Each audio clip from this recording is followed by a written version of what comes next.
Many have pondered this intriguing question. What would happen if one of Middle-earth's most powerful beings claimed the One Ring? Imagine the immense effort typically poured into crafting videos, researching timelines, unraveling journeys, and weaving narratives, channeled into visualizing a sequence of plausible events. Today we delve into this fascinating scenario. What if Gandalf took the One Ring? Our story begins in Bag End, where Gandalf's suspicions about the mysterious ring left by Bilbo slowly grow. After Bilbo's departure, Gandalf warns Frodo not to use it, suspecting it could be a ring of power. While Aragorn searches for Gollum, Gandalf visits Minas Tirith to study Isildur's scrolls, piecing together the dark history of the One Ring. On his journey back, he learns from the Eastern Elves that Aragorn has captured Gollum. Gandalf then travels to Mirkwood to interrogate Gollum, observing the ring's corruptive influence on the creature, who was once a hobbit, and comparing it to its effects on Bilbo over the years. With mounting certainty, Gandalf concludes that the ring in Frodo's possession is indeed the One Ring. Determined, he returns to the Shire, arriving on a fateful day. In Tolkien's text, Gandalf himself warns of the devastating potential of wielding such power. With that power, I would have too great and terrible a mastery over others. The ring would gain a power even more deadly through me. Do not tempt me. He acknowledges the ring's allure, its promise of mercy and strength to do good, but also its inevitable corruption. Here is where our story diverges and a speculative theory takes shape. What if Gandalf succumbed to the ring's temptation? Upon confirming that Frodo's ring is indeed the One Ring, Frodo offers it to Gandalf. However, Gandalf refuses, motivated by his compassion for hobbits and his deep desire to avoid the ring's corrupting power. Yet the decision to leave the ring in the Shire seems unwise. The Shire's hobbit inhabitants, ill-prepared and unequipped for conflict, would be defenseless against any force seeking the ring. Even with the Dunedain Rangers guarding its borders, the Shire stands little chance against a servant of Sauron. Recognizing this, Gandalf decides to take the ring himself. Instead of waiting until September as Frodo does in the original tale, Gandalf departs the Shire on May 1st. His journey to Rivendell would likely be swift. In Tolkien's books, the trek from Hobbiton to Rivendell takes Frodo nearly 3 weeks, even with delays caused by Nazgul attacks and a lengthy northern detour. However, as the Nazgul do not leave Mordor until June 20th in this alternate timeline, Gandalf would face no such interference, allowing him to arrive at Rivendell by the end of May. It's possible Aragorn might accompany Gandalf to Rivendell, but the other members of the Fellowship would not yet be present. Gollum remains in elven captivity until late June. Boromir would still be in Gondor, and the Council of Elrond would not yet have convened. For consistency, we can assume that a similar period of deliberation ensues in Rivendell, lasting approximately 2 months, as in the original story. During this time, Gandalf keeps the ring secured in Rivendell. Though he initially resolves not to use it, the ring's influence begins to take hold. By late July, the ring has subtly affected Gandalf's thoughts, and he volunteers to bear it during the council. Despite his reservations, he begins to justify the decision as a necessity for protecting the ring from falling into the wrong hands. The council ultimately decides, as in the original tale, that the ring must be destroyed. With the course set, the company faces their first major decision: which route to take southward. Traveling east over the misty mountains risks venturing dangerously close to Dol Guldur, where remnants of Sauron's servants might linger despite their expulsion decades earlier. Thus, they decide to journey through the Gap of Rohan, mirroring the original narrative for both strategic and logistical reasons. This marks the beginning of a darker, more perilous tale. With Gandalf now bearing the ring, its influence continues to grow, setting the stage for a story vastly different from the one we know. The forces of Sauron, including the Nazgul, still maintained a presence in the east near Dol Guldur, Sauron's stronghold outside Mordor. Traveling near this region would pose an immense risk. Additionally, at this point in the timeline, the Wise had no knowledge of Saruman's betrayal, making his apparent alliance with them a false sense of security. One might question why Gandalf wouldn't immediately consult Saruman, as depicted in the films. In the books, Gandalf only visits Isengard after meeting Radagast, who urges him to seek counsel there. However, in this alternate scenario, Gandalf, already in possession of the One Ring, would have no need to consult the natural world or Radagast for news. It's plausible that Radagast himself might journey to Rivendell, participating in the council and informing Gandalf of Saruman's invitation. Believing Saruman to still be an ally, Gandalf's company, consisting of himself, Aragorn, a small group of elves from Rivendell, and possibly Glorfindel, sets out in early July. This hypothetical fellowship, which we'll call Gandalf's company, mirrors the route taken by the canonical fellowship, heading south on foot along concealed paths near the Misty Mountains to evade Sauron's spies. During this journey, Gandalf's company avoids encountering Boromir, who departs Minas Tirith on July 4th. Boromir, traveling alone and unfamiliar with Rivendell's location, wanders the wilderness before finally reaching Elrond's house. Meanwhile, Gandalf's group presses on, taking just over a month to reach Isengard, arriving by mid-September. Here, events take a dramatic turn. Saruman, aware of the One Ring's presence, requests a private meeting with Gandalf. Sensing danger but unable to resist the confrontation, Gandalf enters Orthanc alone. Saruman unveils his treachery, proposing an alliance with Sauron. When Gandalf refuses, Saruman attacks. In a desperate bid to defend himself, Gandalf dons the One Ring. Empowered by its might, he defeats and kills Saruman, but unwittingly strengthens the ring's influence over him. The commotion draws Gandalf's companions into Orthanc.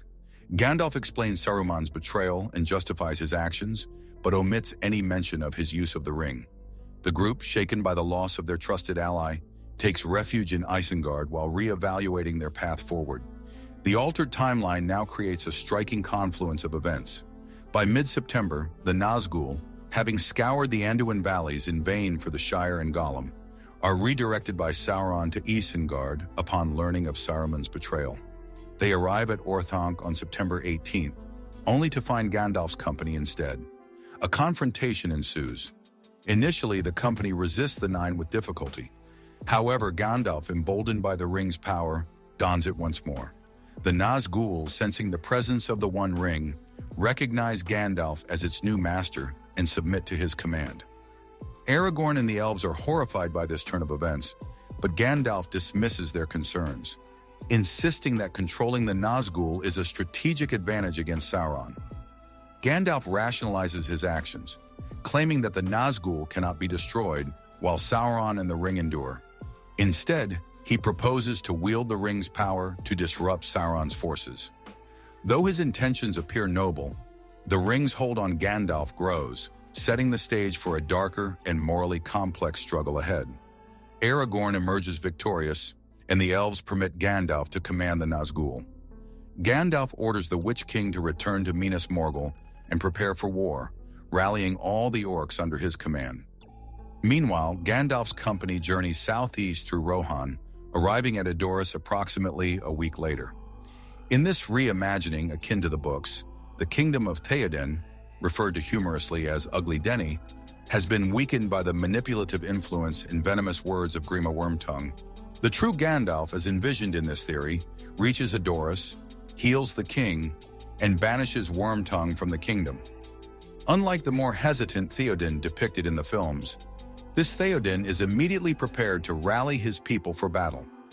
Once restored, he leads the Rohirrim to continue their fight, but this time with a unified focus on taking the fight directly to Sauron. Gandalf consults Theoden, and they agree to muster the Rohirrim and march toward Minas Tirith after a week's rest. Gandalf also enlists Aragorn and the elves to assist in these preparations. Together, they plan to rendezvous with the Rohirrim at a monastery after traveling a distance of roughly 560 kilometers. This journey is estimated to conclude by late October. During the same period, Boromir arrives in Rivendell and participates in a council with Elrond. Keen to maintain secrecy about the ring, Boromir reveals only that a company is engaged in an essential mission to the south. He is directed to Minas Tirith, where he will be of greater service. Upon reaching the city, Boromir meets the Steward of Gondor and discusses Gandalf's strategy. Gandalf outlines his plan. The combined forces of Gondor and Rohan will march to the Black Gate and confront Sauron directly. However, the steward dismisses this proposal. He has received reports that the forces of Minas Morgul, which had recently attacked Osgiliath, have withdrawn to the Morgul Vale. The steward's skepticism mirrors the tension seen in The Return of the King. His distrust of Gandalf is intensified after learning through the Palantir that Aragorn, accompanied by Theoden, rides with plans that could challenge the steward's authority. The steward accuses Gandalf of harboring ambitions to replace him and control Gondor from the shadows.